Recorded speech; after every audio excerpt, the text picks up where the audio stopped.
be intentional about everything in life.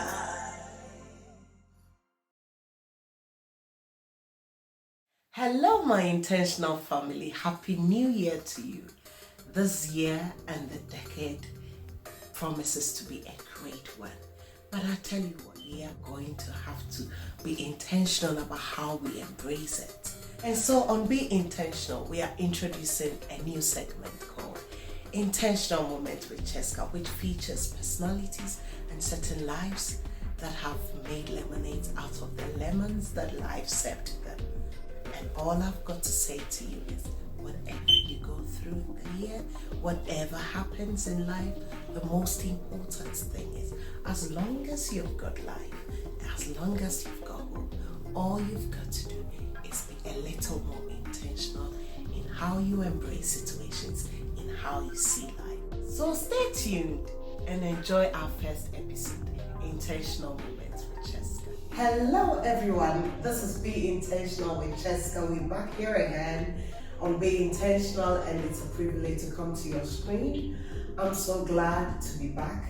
On Be Intentional, we take responsibility of what we say, what we do, how we walk into people's lives, how we treat people. We get out of the comfort zone and we talk about those things that we usually don't hear people talk about, just so that we can treat others the way we want to be treated, just so that we can bring to the limelight what is important in life and what really matters.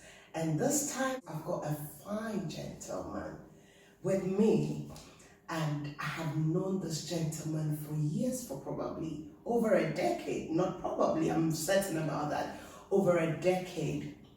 He's a man I've known, and all these years of knowing him, he's got to this place in life that I thought we need to share the journey that we have been through, because we've all found ourselves in places where it felt like this was it. We were never going to come out of it.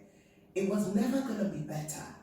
But this man has a story that is so interesting, that actually seems like it was a dead situation. It could not have happened. And he's so insightful. He's got a lot to talk about, and we've got a lot to be intentional about, so that our path could be a little easier than what we usually see. This man is a manager of alternate channels in Stanbic Bank, Ghana, specifically in Accra, mostly ATM and digital platforms. And he's in the person of Mr. Hendrix Ni Okuglova. Mr. Hendrix Glover, you're welcome to Be Intentional with Chesca. Thank you very It's much. such a privilege to have you on here. It is an honor as well. Yes. Thank you. And as I was saying, there is a story. But you know, sometimes we all want to be like somebody. We all have a plan. There is somewhere we want to get to. And when I see a fine man like us, oh, I want to be like this man. But beneath that, or before this, before what we are seeing, is a story that I probably don't want to get through that journey. So now let's just say, and then again, sometimes we ask people, who are you? And we describe ourselves in the light of our career, what we have achieved, what we have gained. What if all is stripped away? Who is Hendrix Glover? Thank you very much, Chesca. And a decade is 10 years, right? Yes, so it's more than a decade. You and I date back, I think, over 2 decades. But Yes. thank you very much for this opportunity. And he just asked, who is Hendrix Ni Okuglova? So Hendrix Glover is a very determined young man who has come through quite a journey. Very tough, but I must say that God has brought me through it all to who I am right now. And I see the good in people and what people can become, rather than their current situation, because I have been there and I have known how things have gone with me. So with me, I never really see a dead situation in anybody's life. Right. Yeah. Okay. And can you tell me a bit about your background? Where do you come from? Yeah. What kind of family did you grow up in? Good. I am. My dad and my mom got together, virtually teenagers, and I'm born out of a wedlock. Okay. My dad and my mom, 2 kids, between them. I'm the first of my dad's 8 kids altogether, and then the second to my mom's 5 kids. I grew up in Jamestown. I was actually born in Jamestown. If anyone knows Bukom, in Accra Central, then you'll understand where I actually grew up. So you're a typical girl. I'm a Ghana. My mom is a typical girl. My dad is a typical. Their parents are so. We are through and through Ghanas, and that was where I was born. My mom and my dad both lived there at that time, and I grew up in a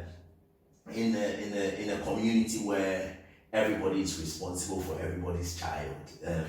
So you had your next door neighbor taking responsibility of you, and everybody minded everybody's business. But in the house where I grew up, my grandmother, then my paternal grandmother, then rented a place, and I remember, if my memory serves me right, there were over 40 to 45 people living in that house, about 10 different families, a very huge house, and that was where we lived in Akumaji, in Jamestown. So basically, that was the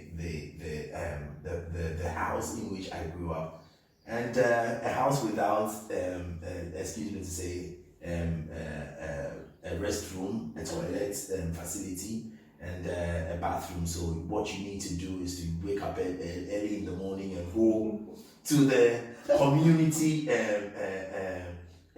toilet, and then public toilet, and then go and make yourself convenient, and then come back home. So it was a very difficult upbringing, and basically I look back and I realize how tough it was. But in those moments, that was what I was born into. That was what I had become accustomed to, and I didn't see anything wrong with it. But it was very difficult. Now I look back, and I live in a house where I have about 4 toilets all together in my home, and my kids just would wake up in the morning. Before you see them, they have actually done what they have to do. They've dressed, and they come out of there. But I cast my mind back, and I remember now, and it's clear to me how tough it was to go in queue, sometimes 40 people, 50 people, sometimes more, and you are the little one in the queue, and sometimes they keep pushing you to the back.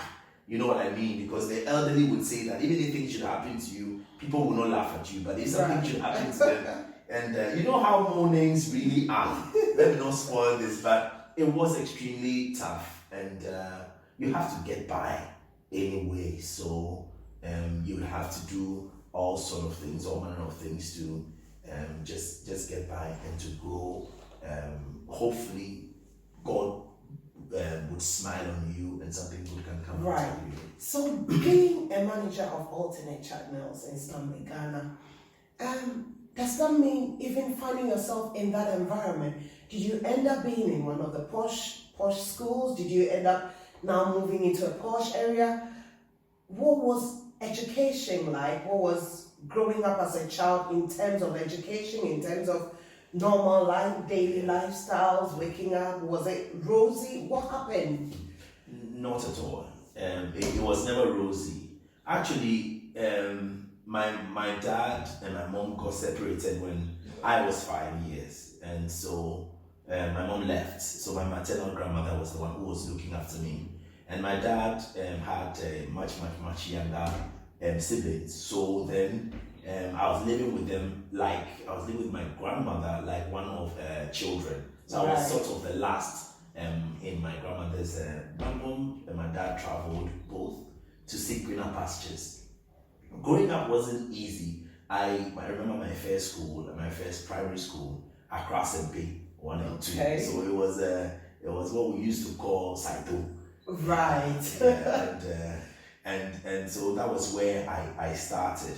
It was very difficult growing up because my grandmother had what we call a chop bar. It was a restaurant, local restaurant where she had local cuisines. She had all manner of things that you can think about in the Ghanaian society or culture.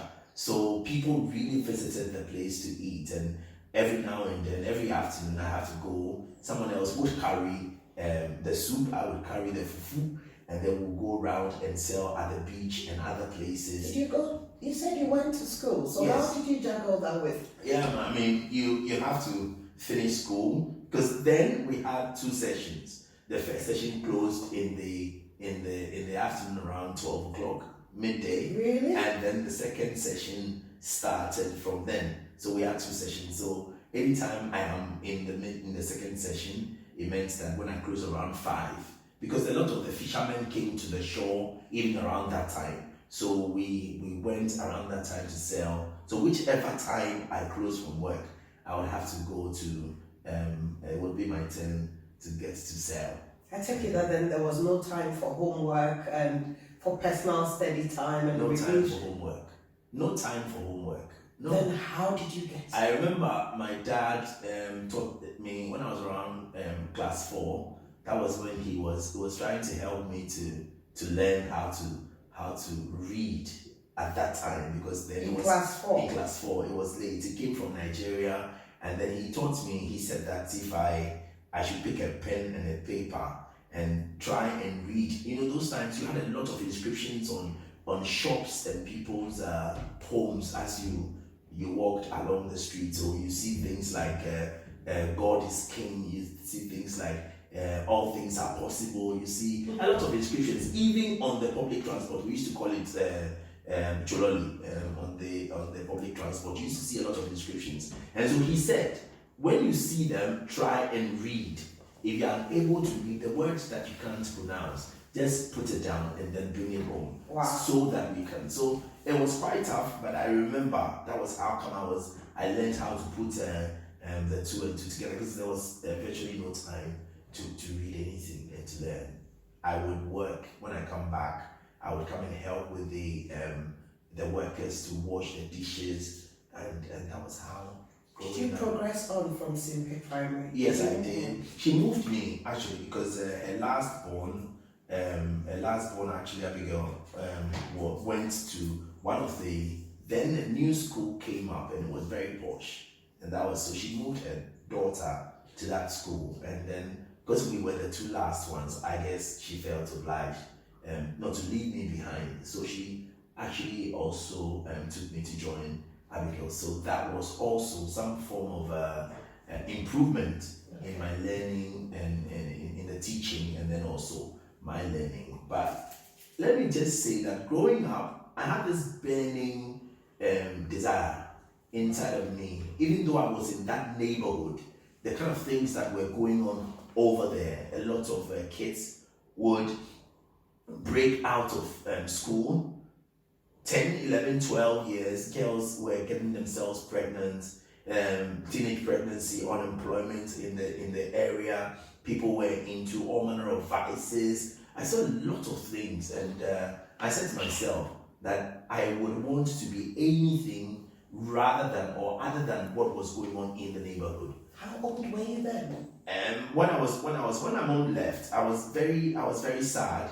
I was very bitter. I was 5 years when my mom left, and so from 5 years, 6 years, 7 years, and I was working very hard to help with my grandmother's business. So taking care of home basically, and I just knew that this is not where I'm going to end up. I knew that I want to be a better person. I knew that God certainly has a better plan for me other than what the environment that I found myself in. Yes. Wow, that is one. Yeah. One heaven of a story, let me just say. But a child who is growing up in an environment and seeing all these things going on or going through such hardship, I mean, there is a saying that what you see is what you become. Yeah. There is also a saying that where a child is nurtured or grows up, it affects or influences who they become as well.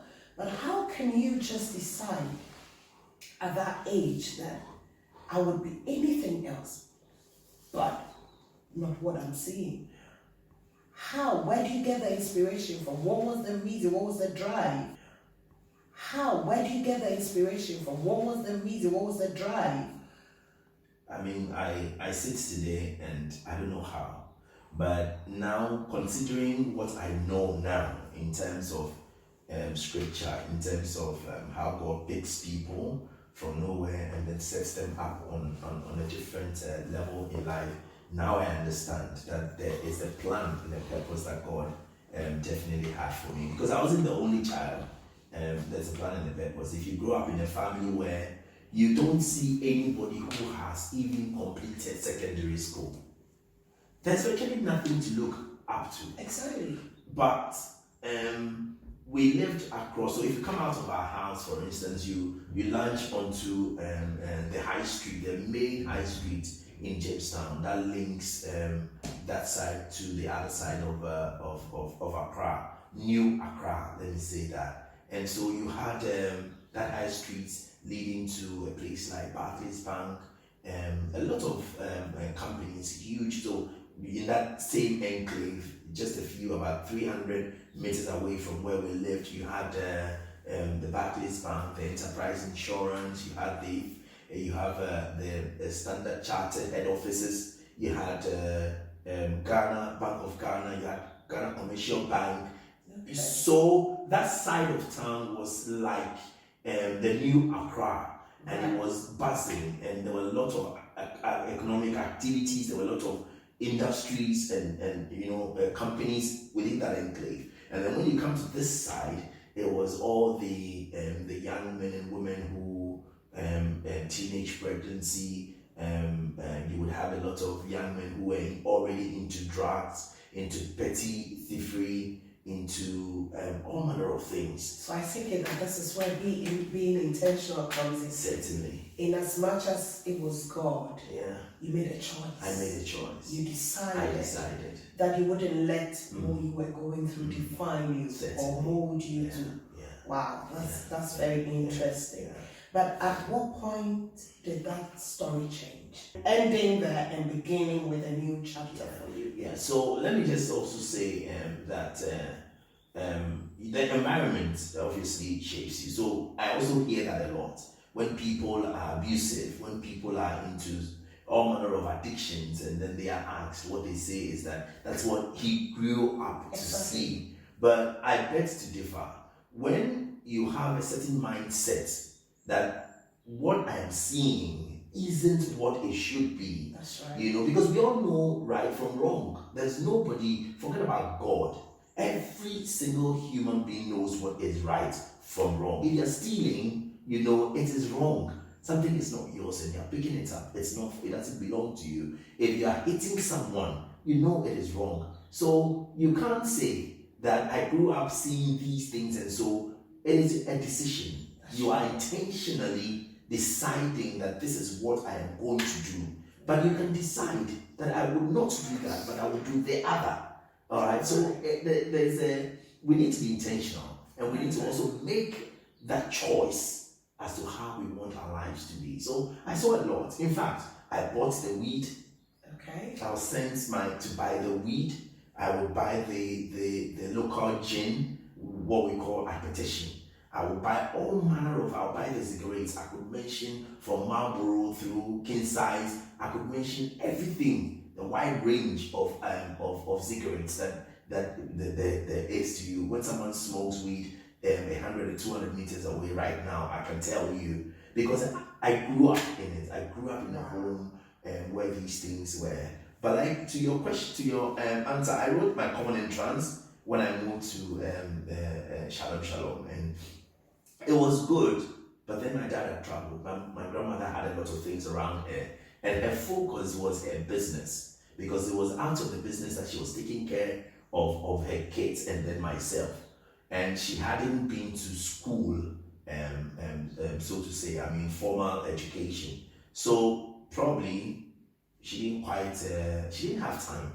I remember when I finished and all my mates were going to the secondary school. They had gained admission, their parents had gone to seek admission and all that for them. And I said I wouldn't sit at home. And I picked my results and went to Holy Trinity Cathedral Secondary School. That's Hotcast.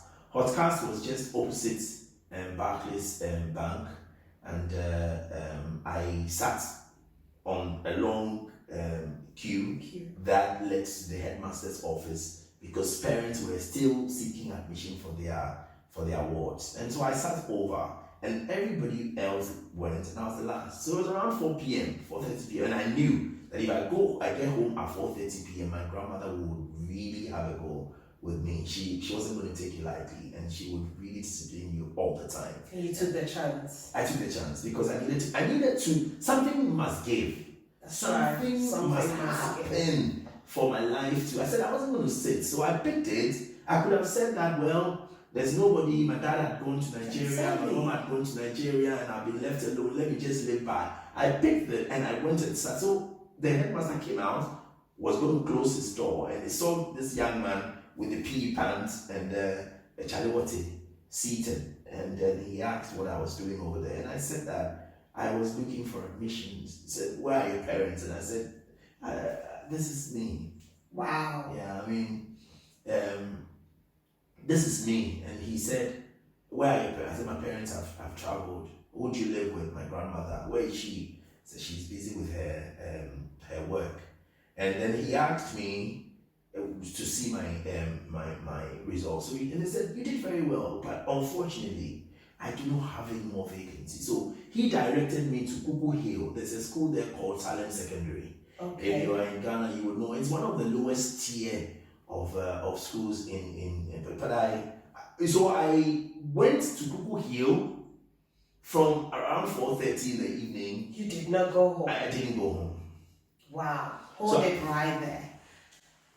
Viewers, will be back soon on your screen. What he's saying is something has got to give. You cannot make excuses. You cannot let the reason. I remember the saying that they say excuses are tangible reasons to not do what you have to do. So yes, the reason is tangible, but you can only fall for that if you don't want to do what you have to do. So we'll be right back shortly. Be intentional about everything in life.